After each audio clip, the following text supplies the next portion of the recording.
Уйгурская земля с обширными территориями обладает обильными ресурсами солнечного света и тепла, а также большой разницей между дневными и ночными температурами. Это рай для хлопка. Каждый год более 5 миллионов тонн хлопка отправляется отсюда по всему миру. Это более чем 92% от общего объема производства хлопка в Китае. Уйгурский хлопок составляет основу глобальных цепочек поставок. Его длинное и тонкое волокно востребовано для производства премиальных тканей, которые в итоге превращаются в одежду под лейблами международных брендов, вроде H&M и Zara до спортивных брендов, таких как Nike и Adidas.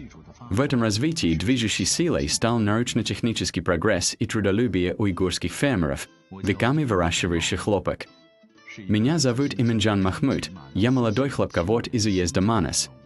Приглашаю вас вместе со мной проследить путь хлопка и увидеть, как уйгурский хлопок растет от крошечного бутона до пышной коробочки на нашей удивительной земле. Выращивание хлопка здесь началось еще до нашей эры и было продолжено нашими уйгурскими предками.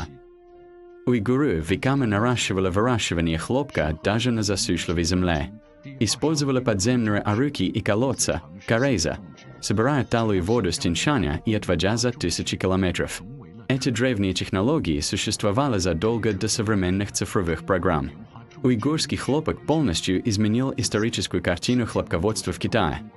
Уйгурская автономия закономерно стала крупнейшим регионом производства хлопка в стране и мире. С самого детства самые яркие воспоминания – это вся семья, работающая в поту на хлопковом поле. Трудолюбие и любви к родной земле уйгурам не занимать. Однако сегодня воспоминания моего детства уже стали историей. Под влиянием интеллектуального сельского хозяйства хлопководство быстро вошло в эру механизации и цифровизации. Каждый год в апреле наступает время посева хлопка. На этом обширном поле площадью 130 гектаров уйгурские фермеры объединяются, арендуют технику и получают доступ к переработке. Это сильно повысило доходы за последние 20 лет. Используя мощные тракторы с навигационной системой и точные сеялки, всего 2 человека могут справиться с вспашкой и посевом всего огромного поля. После вспашки по грядкам раскатывают защитную пленку, которая удерживает влагу, ускоряет прогрев почвы и не дает сорнякам быстро разрастись. После завершения посева и удобрения почвы, когда хлопковые кусты немного подрастут, наступает время вылета специальных сельскохозяйственных дронов. Перед началом обработки система автоматически проверяет маршрут и высоту полета, после чего дрон плавно поднимается над полем и выходит на рабочую траекторию. Благодаря точному наведению системы навигации, современные дроны могут нести более 60 килограммов раствора пестицидов и обрабатывать поле со скоростью 6 метров в секунду. Один такой дрон за день может точно обработать более 14 гектаров хлопкового поля, не упустив ни метра. В то же время, внедрение высоких технологий, таких как интеграция полива и удобрений, значительно повысило эффективность выращивания хлопка.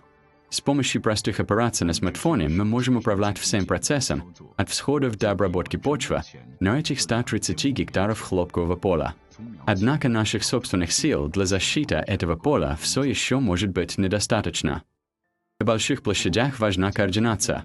Нужно учитывать изменения погоды, состояние растений и оптимальный режим защиты от вредителей. В городе Манас, в 30 километрах, есть группа людей, которые лучше всех разбираются в прогнозе погоды и обеспечивают нас научной поддержкой. Это платформа больших данных для интеллектуального сельского хозяйства уезда Манас. Через этот экран можно в реальном времени отслеживать ситуацию на хлопковых полях по всему уезду и оказывать нам технические консультации. Здесь собираются данные с метеостанций, датчиков влажности и спутниковых снимков, что позволяет заранее видеть возможные риски, от резкого похолодания до вспышек вредителей. Сегодня цифровое, интеллектуальное выращивание хлопка распространено на миллионах гектаров полей по всему региону. Мы можем принимать более научные и эффективные меры в различных сложных погодных условиях, обеспечивая оптимальный рост хлопка на каждом этапе его развития. Это позволяет урожайности хлопка расти с каждым годом. Пока наше сердце полно гордости за древнюю историю уйгурского народа, а душа хранит любовь к родной земле, уйгурский хлопок будет цвести для будущего нашего народа.